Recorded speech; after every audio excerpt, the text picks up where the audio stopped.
Bienvenue sur Teach, votre mission de maturité spirituelle, certainement. On est en train de grandir dans un domaine particulier, celui de la prière et la prière en termes de temps. Oui, je ne cesse pas de le répéter. Il ne s'agit pas de donner l'impression que tout tourne autour du temps, que c'est celui qui prie pendant longtemps qui est le plus spirituel. Non, loin de là.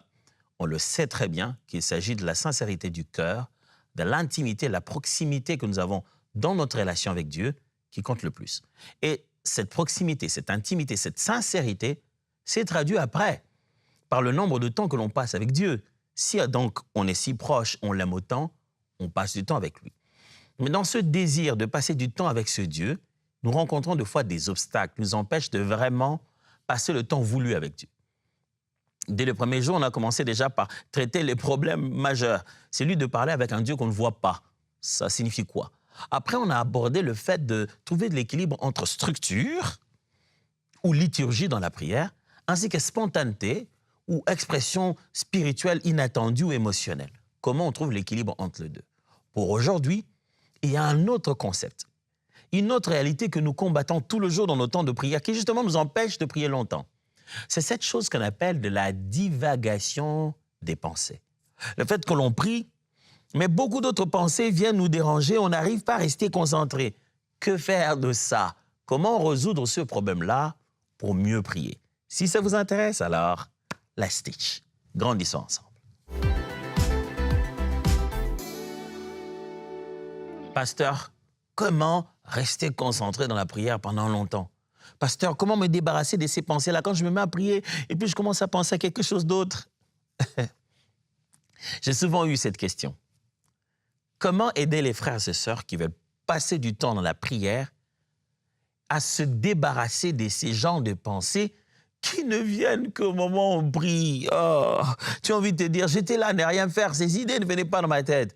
Dès que je me dis, OK, je vais me concentrer à prier, tout un tas d'idées et surtout, en particulier, les genres de choses auxquelles on ne veut pas y penser, on se retrouve déjà à se mettre à penser à des choses.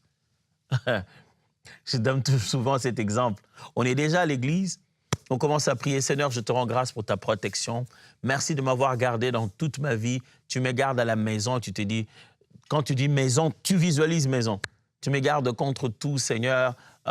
Beaucoup d'incendies arrivent et là, tu te dis, oh tiens, parlant d'incendie justement, est-ce que j'avais fermé le four avant de partir? Est-ce que j'avais fermé le chauffage? Tu continues à parler, mais tu es en train de chercher. À quel moment tu avais fermé le chauffage? J'ai l'impression que non. Je n'ai pas fermé le chauffage. Si je n'ai pas fermé le chauffage, et c'est là que tu te dis, je ne suis pas très sûr. Et tu te dis, tiens, j'avais dit à ma femme qu'il fallait qu'on installe ces caméras. J'aurais pu voir maintenant à distance. Tu es passé au problème des caméras. Donc, j'aurais pu voir à distance comment je pourrais voir à ce moment-ci directement si ce n'est pas chauffé. C'est pour ça que je parle de cette idée d'avoir une maison intelligente. Je peux éteindre les prises à distance. Vraiment. Tout ça, c'est une question de budget. Elle ne veut pas laisser l'argent. Tu penses, tu rentres au problème de budget avec ta femme. Tu dis, mais ça, si c'était les bijoux, elle n'allait pas pouvoir...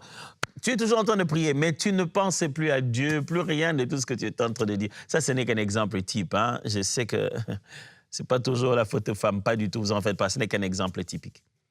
Mais cet exercice, cette chose qui s'installe en nous, qui se déclenche en nous presque naturellement, comment on contrôle ça? Comment franchement on contrôle ça? Parce que ça dérange beaucoup dans la prière. Pasteur, j'avais bien commencé à prier, Je priais, mais une musique autre, qui n'est pas une musique de Dieu. J'ai juste entendu quelqu'un jouer ça à côté, non loin de chez nous. Ça commençait si fort que ça a pris mon attention. Et je me suis souvenu, cette musique à notre époque. Cette musique-là me rappelle toujours ma première fiancée. Cette fille-là, elle était terrible. Hein? Elle m'a fouillé comme ça. C'est parti. Tes pensées ont changé de direction. On aime tout de suite blâmer l'adversaire. Mais je peux vous dire qu'il n'est pas la seule cause. Je vais vous poser 5 façons de voir ce sujet que je pense pourront vous aider énormément dans la manière de contrôler cette affaire qu'on appelle divagation de pensée. En psychologie, on a un autre terme pour ça. On appelle ça l'association des idées. Ça signifie qu'une idée, en elle-même, lorsqu'on la développe, elle finit par avoir beaucoup d'autres points qui peuvent être des points de départ d'une autre idée. Alors, une idée s'associe à une autre, qui associe à une autre, qui s'associe à une autre. C'est-à-dire, une idée en appelle une autre et on entre dans un cycle de réflexion. C'est comme ça, c'est fait une longue réflexion. Quelqu'un est assis là, vous le regardez, vous avez envie de... Vous passez la main devant ses yeux et il ne vous voit presque pas. Il dit, hey, tu es parti, hein? J'étais en train de réfléchir. Il a tellement associé des idées au point qu'il a créé un monde irréel dans lequel il jongle les idées sans que ça soit soumis aux normes extérieures. Alors, cette chose, quand ça nous arrive, au moment où on va rester concentré et parler avec Dieu, ce n'est pas intéressant du tout. Pourquoi ça nous arrive que quand on parle avec Dieu? Il y a plusieurs raisons. Entre autres, le fait que quand on parle avec Dieu, comme je vous l'ai dit dès le premier jour, on ne le voit pas. On ne sait pas associer nos idées sur une chose qui est liée à sa personne, au fait qu'on l'a vu lui. On a tendance donc à associer nos idées avec nos propres mots, avec nos propres concepts, l'écho de notre propre voix. Voilà, qu'est-ce que je peux vous donner de façon pratique pour résoudre ce problème? OK. 1. Sachez-le, le combat spirituel est aussi mental. Le combat spirituel est aussi mental. Même si ça s'appelle combat spirituel, guerre des esprits. Si vous voulez avoir plus sur le combat spirituel, suivez la série que j'avais enseignée près de 2 semaines au sujet du combat spirituel. Même si le combat s'appelle spirituel, il est fondamentalement mental. Ça se passe au niveau de la tête et de la pensée. Le combat spirituel, ce n'est pas la guerre seulement entre les esprits, entre les anges, mais c'est aussi la guerre qui se passe dans notre tête, que l'ennemi tente de forcer une façon de voir les choses. Il tente d'influencer notre mental dans une certaine direction. Le combat spirituel est aussi mental. Quand le diable essaie de t'empêcher de vivre la prière, il va s'attaquer à ton mental. Il va s'attaquer à ce que tu as dans ta tête. N'oubliez pas que quand nous prions pas seulement vers Dieu, nous ne prions pas seulement pour nous et les autres, nous prions aussi contre le diable. Et donc, il fait de son mieux pour nous empêcher de prier. 2 Corinthiens chapitre 10, versets 4 à 5. Car les armes avec lesquelles nous combattons ne sont pas charnelles, mais elles sont puissantes par la vertu de Dieu pour renverser des forteresses. Nous renversons les raisonnements et toute hauteur qui s'élève contre la connaissance de Dieu et nous amenons toute pensée captive à l'obéissance de Christ. Paul montre comment la prédication de l'Évangile, en allant vers le non-juif, en allant vers le païen, va jusqu'à se battre contre leur raisonnement, leur philosophie sophistiquée, parce que les hommes, à force de leur raisonnement, pensaient qu'ils ont bâti un monde dans lequel ils n'ont pas besoin de Dieu. Il dit, l'Évangile, quand il arrive, il renverse ces raisonnements qu'ils ont établis comme de remparts et ramène les pensées des hommes soumises à l'obéissance de la personne et de la révélation de Christ. L'évangile de Christ que nous amenons, la parole de Dieu, a la capacité de renverser ces raisonnements sophistiqués, de renverser ces forteresses que les hommes se créent eux-mêmes. Philippiens chapitre 4, verset 8. Au reste, frères, que tout ce qui est vrai, tout ce qui est honorable, tout ce qui est juste, tout ce qui est pur, tout ce qui est aimable, tout ce qui mérite l'approbation. S'il y a quelque vertu et s'il y a quelque louange, que cela occupe vos pensées. Frères, ne mettez rien d'autre dans vos pensées. Chaque fois que des associations d'idées commencent à se faire, vous avez le pouvoir de couper ça. Vous avez le pouvoir d'arrêter de dire « je ne pense pas comme ça, non, je ne veux pas penser comme ça ». Vous avez la capacité de l'arrêter. Attention, parce qu'à l'intérieur, il y a une guerre. Et quelle est notre riposte par rapport à cette guerre mentale? La Bible dit « ayez des pensées pures ». La Bible dit « la parole de Dieu est capable de renverser toutes sortes de pensées qui s'écrivent en vous ». Quand des pensées s'écrivent en vous, renversez ça par les Saintes Écritures. Combattez le diable dans vos pensées. Le seul moyen pour le diable de se retrouver dans votre tête, c'est qu'il doit vous faire des suggestions, comme on appelle ça. Pour vous suggérer des choses, il va utiliser la convoitise des yeux, l'orgueil de l'âme. Il va utiliser toute forme de convoitise. Il va vous montrer des choses, il va vous exposer aux choses pour que ça commence à créer des pensées. Les pubs, la télé, par-ci, par-là, les affiches, le monde ici est rempli de suggestions pour que lorsque nous restons seuls, ces choses reviennent dans notre pensée et deviennent une guerre dans notre âme. Alors aussi longtemps que cela dépend de vous, diminuez, réduisez jusqu'en ayant si possible toutes sortes de choses qui peuvent servir au diable demain, de commencer à combattre votre temps de prière. Il y a des endroits qu'il ne fallait pas aller, des images que vous ne deviez pas voir. Sinon, ça va déranger votre temps de prière. Autant que vous allez juste fermer les yeux, ça va revenir. Ça ne parle pas seulement des images, je vais dire, obscènes. Des fois, ça peut être juste des jeux de télé, là.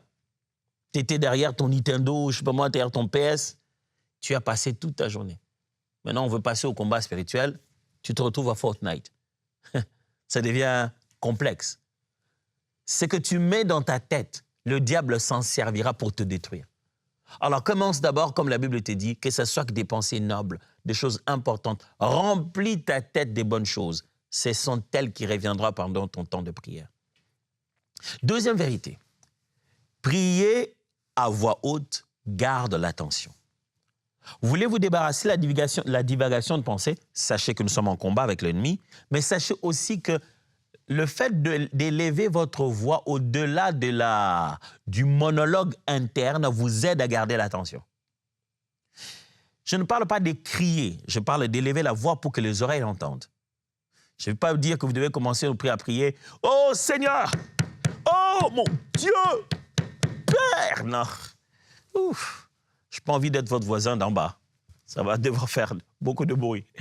Non, j'ai dit seulement que ne passez pas non plus votre temps de prière en priant comme ça. Hey, je suis sûr et certain, au bout de 5 à 10 minutes, vos pensées vont divaguer. Quelque chose d'autre va occuper vos pensées. La meilleure façon de faire, la Bible, surtout dans la culture juive, vous verrez qu'ils avaient l'habitude de murmurer, donc de soliloquer la parole, de le dire sur leurs lèvres. Éternel Tout-Puissant. Articule au moins ta prière de sorte que tes oreilles l'entendent. Le fait de parler, même les psychologues le développent, le confirment, les neurologues le confirment. Le fait de parler une idée stoppe la réflexion d'une autre. C'est-à-dire, quand tu veux détacher une réflexion qu'il y a dans ta tête, tu dis une chose. Regarde, des fois, il t'arrive d'avoir un souvenir ou une pensée que tu n'aimes pas, quand tu penses, ça te fait sursauter. Tu te rendras compte que non seulement tu sursautes, mais des fois, tu dis quelque chose dans ta bouche.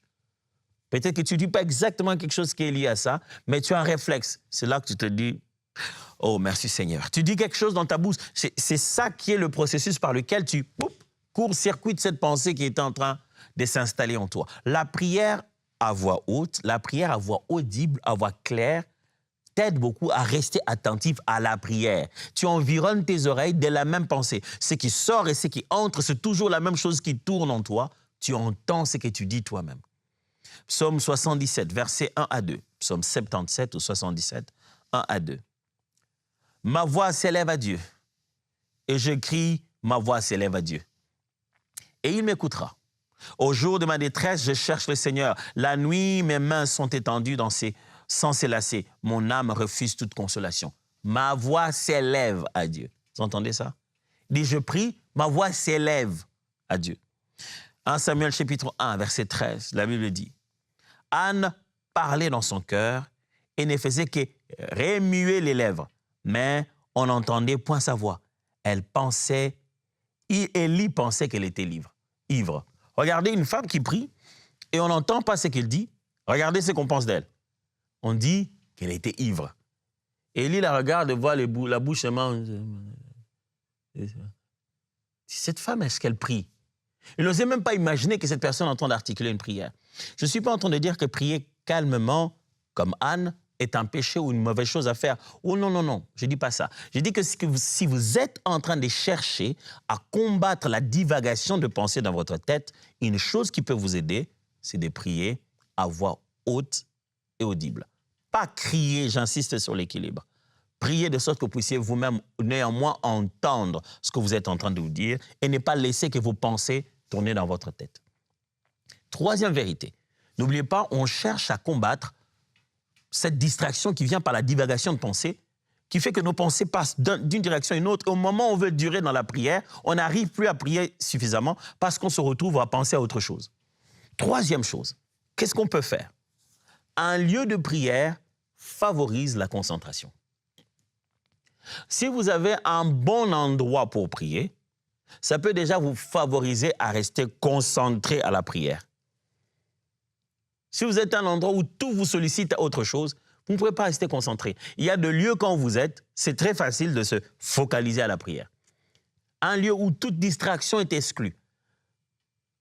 Ce que Jésus appelait le tamion, un coin qui est comme abandonné, délaissé des gens dans la maison. Un coin où on met le débarras, dans un coin où personne ne viendra te déranger. Jésus allait dans le désert, où il s'est réveillé très tôt le matin, où il priait très tard. Mais tu t'éloignes de toute distraction. Aujourd'hui, tôt le matin ou très tard, nos téléphones peuvent sonner. Il faut s'en débarrasser quand on veut prier. Le lieu où vous faites votre prière peut favoriser votre concentration. Je vais presque dire, ça détermine aussi la longueur de votre temps de prière. Vous ne voulez pas être divagué, vous ne voulez pas être distrait. Choisissez un bon endroit où prier. Matthieu chapitre 6, verset 6 dit, « Quand tu pries, entre dans ta chambre, ferme ta porte et prie ton Père qui est là dans le lieu secret. Et ton Père qui voit dans le secret te le rendra. » Le secret. Il appelle cet endroit donc le secret. Quand tu veux prier, ici Jésus enseigne sur la prière et parmi les choses qu'il met en avant de montrer la formule de la prière, dans Matthieu 6 toujours verset 9, il commence par leur parler du lieu de la prière. Il dit le lieu est tout aussi important. Entre dans un endroit particulier où c'est favorable, propice à la prière. Marc chapitre 1 verset 35. Vers le matin, pendant qu'il faisait encore très sombre, il s'éleva et sortit pour aller dans un lieu désert où il pria. Le matin, pendant qu'il fait encore sombre, il va prier dans un lieu désert. Il a les amis là, il a les disciples là, prie seulement ici, on ne va pas te déranger, non Jésus. On te connaît quand même, on sait que si tu pries, on va te laisser prier. J'en vais là-bas, je m'éloigne de vous, je vais aller prier. La prière, si on veut la faire de la bonne manière et ne pas être distrait et ne pas avoir ses pensées divaguer, il faut choisir un bon endroit qui favorise la concentration. J'ai une question pour vous. Vous priez où? Vous ne pouvez pas mener une vie de prière en tant qu'enfant de Dieu seulement en priant dans l'assemblée collective. Là où nous venons au culte. Vous ne pouvez pas avoir une vie de prière comme ça. Ou vous ne priez qu'au culte. Ou vous ne priez que quand vous avez réunion d'intercession ou de la chorale. Vous, quand vous priez seul, vous priez où? Non, mais dites pas que vous priez juste quand vous vous levez de votre lit, seulement. Et votre temps de prière personnel, vous la faites où? Ça peut être n'importe où. Je me souviens qu'à un moment, j'étais en train de travailler dans une entreprise publique, dans une entreprise privée. Et quand c'était l'heure de la pause, il fallait que je trouve un moyen de prier. Je me suis rendu compte que l'heure de la pause était devenue difficile à prier. Je venais alors, avant que les bureaux ne s'ouvrent, je montais au resto et je priais là-bas. Et puis je redescendais. C'est mieux de prendre un temps, un endroit, un lieu qui va vous aider à ne pas divaguer dans la prière. Vous priez où? Ce n'est pas censé être un lieu de luxe, mais ça doit être votre petit endroit de prière qui facilite la concentration. Pas à côté des baffles qui jouent une musique qui va vous demander de commencer encore à fermer vos oreilles. Pas à côté des notes qui vont vous rappeler que vous n'avez pas fait votre devoir. Juste un endroit qui va aisément vous rappeler que vous êtes là pour prier. Troisième vérité, ou plutôt quatrième vérité. Souvenez-vous, nous sommes en train de parler de comment combattre la divagation de pensée, comment nous aider quand on veut prier longtemps dans la présence de Dieu, n'est pas se faire déranger par des pensées qui viennent dans tous les sens, qu'on doit se mettre à gérer à ce moment-là. Quatrième chose à faire, c'est que le jeûne aide à discipliner les distractions. Le fait de jeûner, de se priver d'un repas ou d'une chose, cela vous permet de discipliner les distractions. C'est reprendre contrôle face aux distractions. Quand vous vous dites, OK, je vais discipliner mon téléphone, je suis en temps de prière, je ne le tiendrai qu'à tel moment, et pour regarder les messages, répondre, c'est fini. Le reste du temps, je vais discipliner mon téléphone. Je vais discipliner ma nourriture. Quand vous faites le jeûne, quand vous faites une privation pour des raisons spirituelles, vous reprenez le contrôle et la discipline même sur vos pensées. Vous apprenez à nouveau comment on se concentre. Vous refaites l'exercice de la concentration. Esdras, chapitre 8, verset 23, la Bible dit « Nous jeûnâmes, nous invoquâmes notre Dieu pour cela, et il nous exauça. » Esdras, Il s'en va demander au roi de lui donner les moyens d'aller rebâtir. Il se rend compte que bon, j'ai demandé tout au roi, mais j'ai oublié de lui demander au moins que les... Je n'ai pas osé, a-t-il dit, lui demander qu'il me donne une cohorte pour nous accompagner. Nous avons fait confiance à Dieu. Nous avons jeûné alors. Et Dieu nous a exaucés. Et ça, ce n'est pas une seule fois. Plusieurs autres épisodes dans le livre d'Esdras, comme ici. Une fois de plus, le modèle pour obtenir résultat, c'est que le peuple, Esdras poussait le peuple à jeûner, à chercher la face de Dieu. Quand on jeûne, ça nous permet de nous concentrer sur Dieu. Psaume 35, verset 13 dit, « Et moi, quand ils étaient malades, je revêtais un sac. J'humiliais mon âme par le jeûne. Je priais, la tête penchée sur mon sein. » Le psalmiste décrit le moment où il invoquait Dieu par le jeûne quand il y avait une situation difficile. Il dit, je veux me concentrer à la prière. Qu'est-ce que je fais? J'ajoute un exercice spirituel. Le jeûne n'est que l'un des exercices les plus connus, le plus intense. Mais il y a aussi la veillée de prière. Il y a aussi une privation, je l'ai dit, un jeûne de type physique. J'allais dire de type esthétique. Voilà, on attaque ce qui est esthétique en nous, ce qui est d'apparence.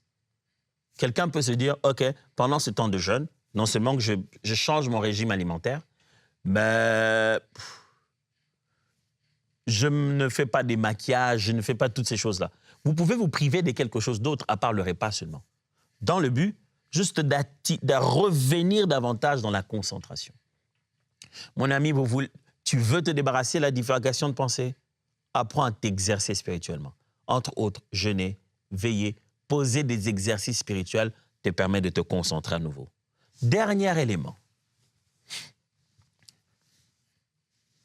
Sachez que si vous voulez combattre efficacement la divagation de pensée, sachez que la parole recentre l'esprit.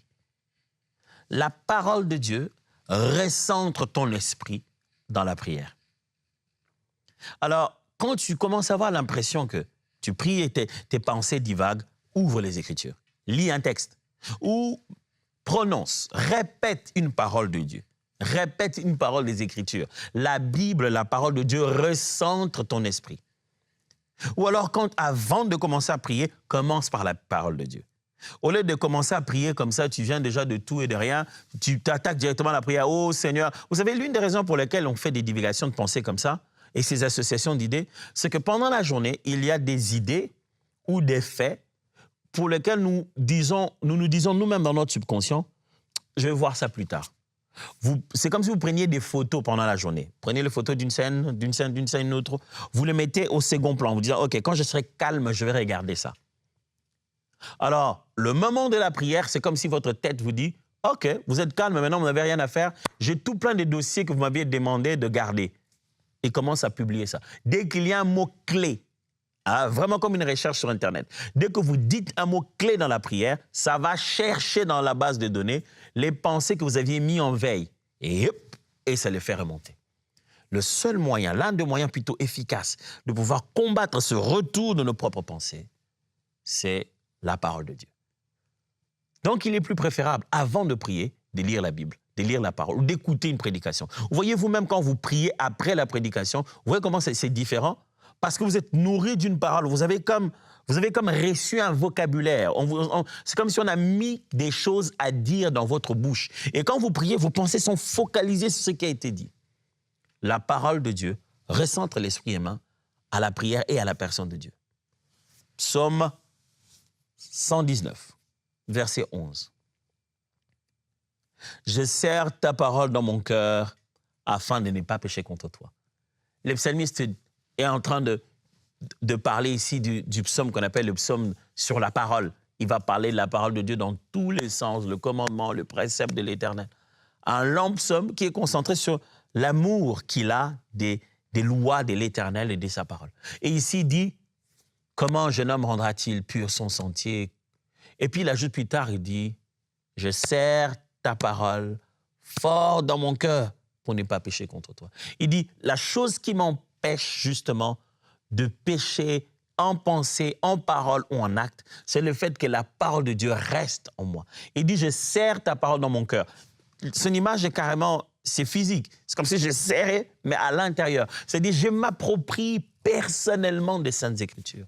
Ne lisez pas pour le plaisir de lire. Appropriez-vous des vérités. Sentez-vous concerné par la parole. Et vos moments de prière vont être bien focalisés. Josué, chapitre 1, verset 8. On ne pourrait pas échapper à ce texte. Que ce livre de la loi ne s'éloigne point de ta bouche.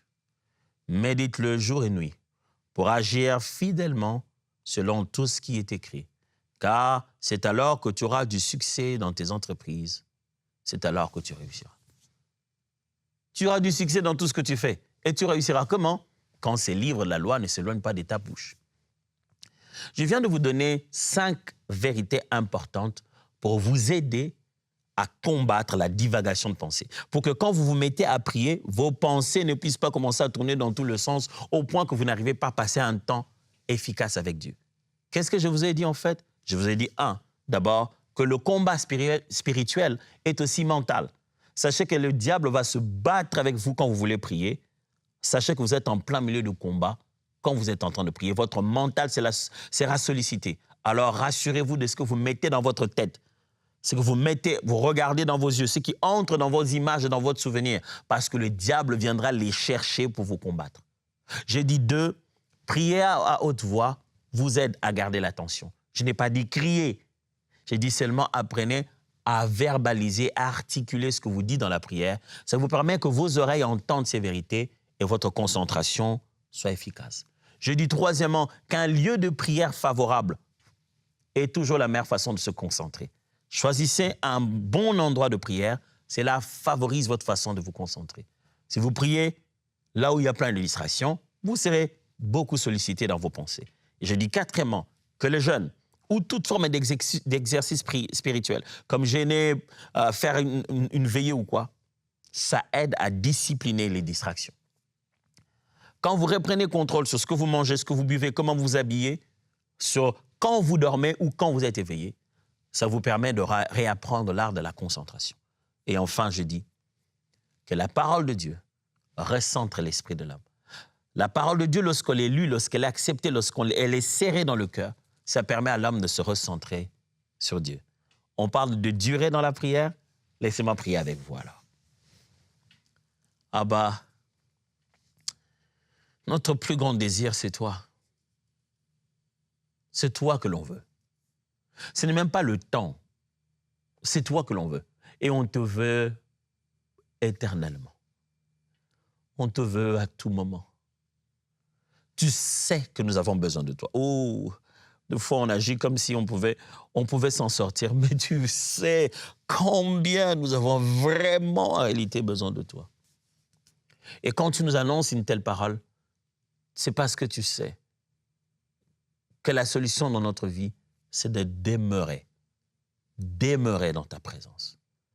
Nous désirons demeurer dans ta présence. Maintenant, nous n'allons plus avoir d'arguments pour dire qu'on ne savait pas. Aide-nous à appliquer ces vérités et en voir les fruits qui nous permettent de demeurer dans ta présence. Au nom de Jésus. Amen. Dieu vous bénisse et à demain.